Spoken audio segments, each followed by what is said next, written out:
Hello everyone and welcome to my bar. My name is Ansel Birch, the Indecisionist, and I will be your dungeon barkeep today. Now, I am no expert mixologist, but, I've got a bunch of liquor and mixers floating around over here, and I could go for a drink. What do you think? Do you want something? Tell you what, I don't know what I want to make, but I've got this set of gaming dice, and what do you say we just see what fate makes us drink? That sounds fair, right? Tell you what, I will drink it first, and I'll let you know how it is. And if you think it sounds good, you can make it on your own, and let me know what you think. How's that sound? Fair? I think that sounds fair. All right, let's go ahead. So we're making a cocktail. We gotta have one of those essential mixers, right? Yeah, essential mixers. So we got like 4 of those. Triple sec. Okay, triple sec. That sounds exciting. But what do we garnish it with? Cherries. Cherries and triple sec. Okay. But I think we're gonna need to move on to a less standard mixer, right? Something to add a little fun to the mix. Managed to stack that on top of itself. 4 is Coke. All right, triple sec, Coke, cherries. What kind of liquor should we put in there? 2 is rum. All right, rum and triple sec. That's a winning combination. We already know that. So I've got really good feeling about this cocktail. I think this is going to go great. But just to give you some confidence that I know what I'm doing, let's go ahead and do some edutainment. I'm going to roll this D12. We'll pick a bar term from over there, and I'll explain it. Just to make you feel like I know what I'm talking about. Muddle.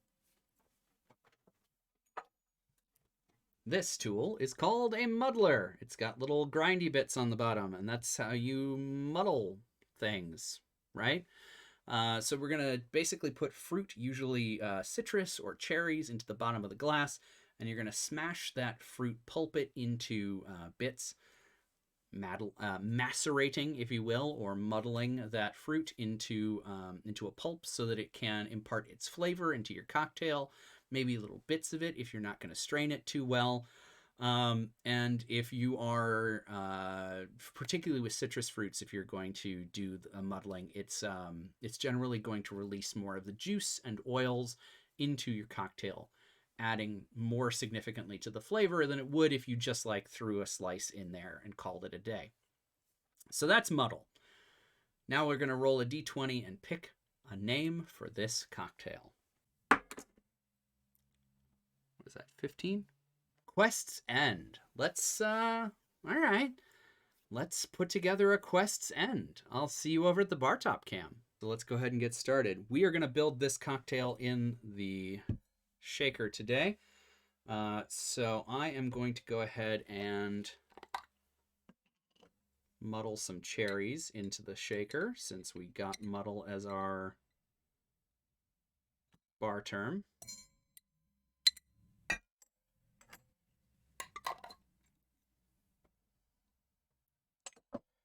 And now we need 2 ounces of rum.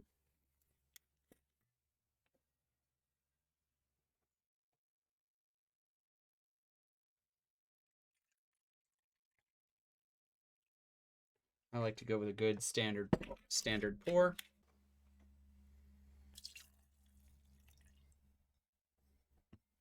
An ounce of triple sec. This is a citrus liqueur, so it's going to add to the proof as well as the sweetness and flavor, giving us sort of a limey, orangey kick, primarily orange. That's all that's going to go into the shaker because the only ingredient left is Coke.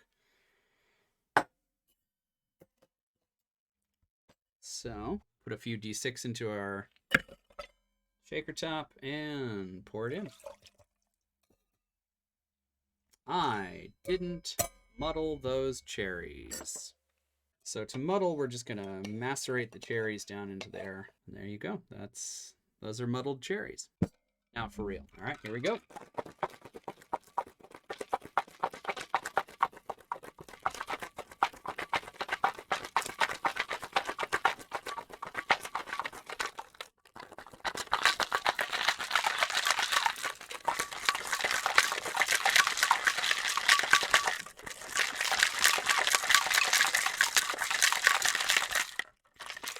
All right, the ice has broken up. The tin is nice and cold.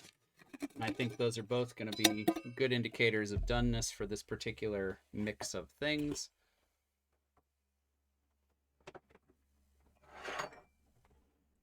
I'm going to serve this in a coupe over a ball of ice. We're going to get extra classy on this one. All right, spinning ball.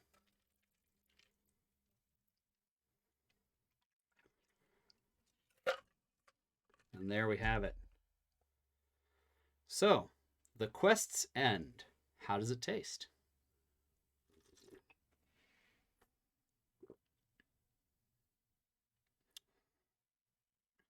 All right, I am going to take, well, no.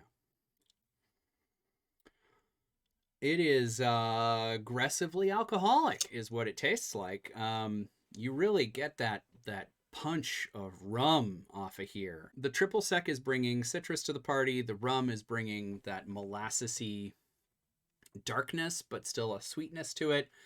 This is a spiced rum. I only work with spiced rum unless forced otherwise, so you can always count on me to have spiced rum in my cocktails. You can kind of see it. Okay, that's nice.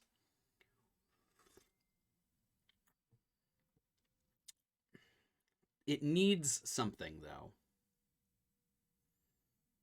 I have a thought. We're gonna make something up on the fly here. I think this needs simple syrup. Now I've started making my own 2-to-1 simple, so I'm just gonna do like a little bar spoon of simple syrup. Stir that around. We're going off menu here.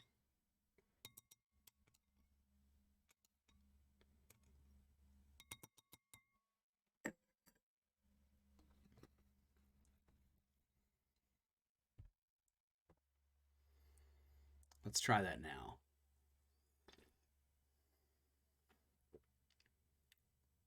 Yeah, that's what it needed. It was just a little too bitter.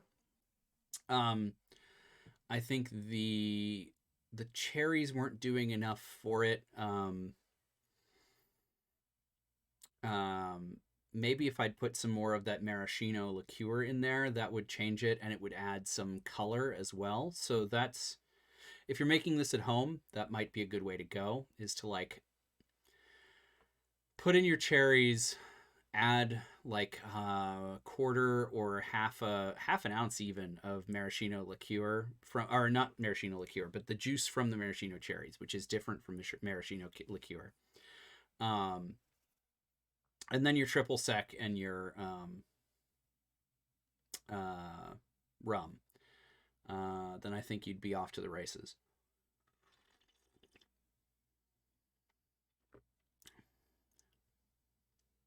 Oh man, I'm being told that I've had the quests end twice before.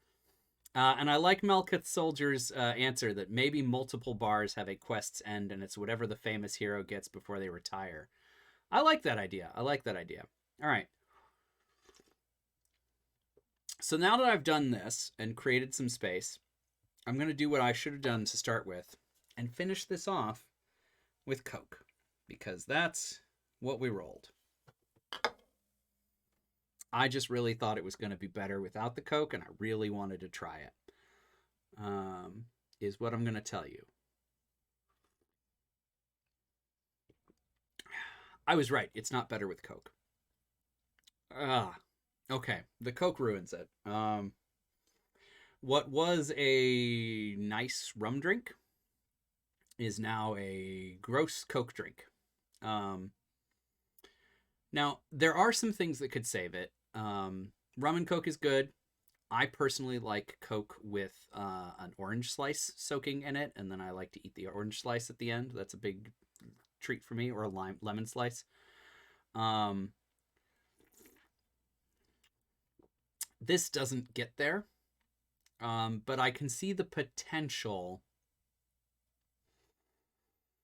I wonder if you halved the rum and put more triple sec in it. If it was like a 1-to-1 triple sec and rum to maybe like 4 to 6 ounces of Coke.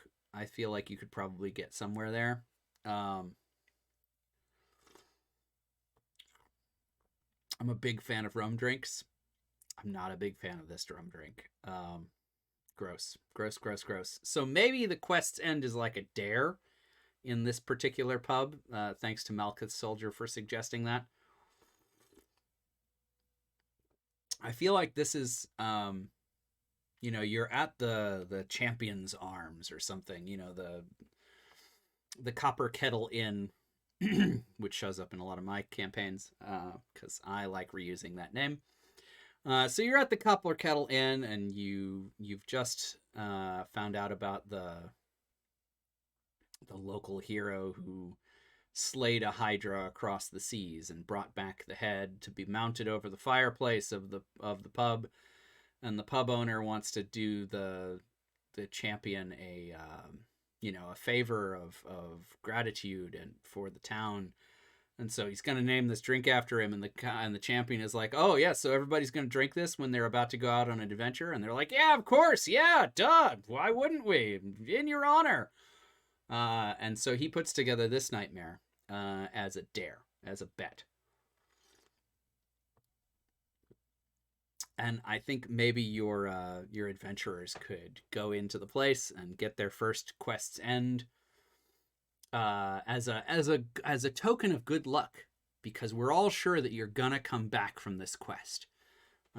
So you drink your quest's end before you leave as a token of all of our belief that you're going to return. And yeah, you choke it down because you don't want to be seen as someone who's not going to finish the quest.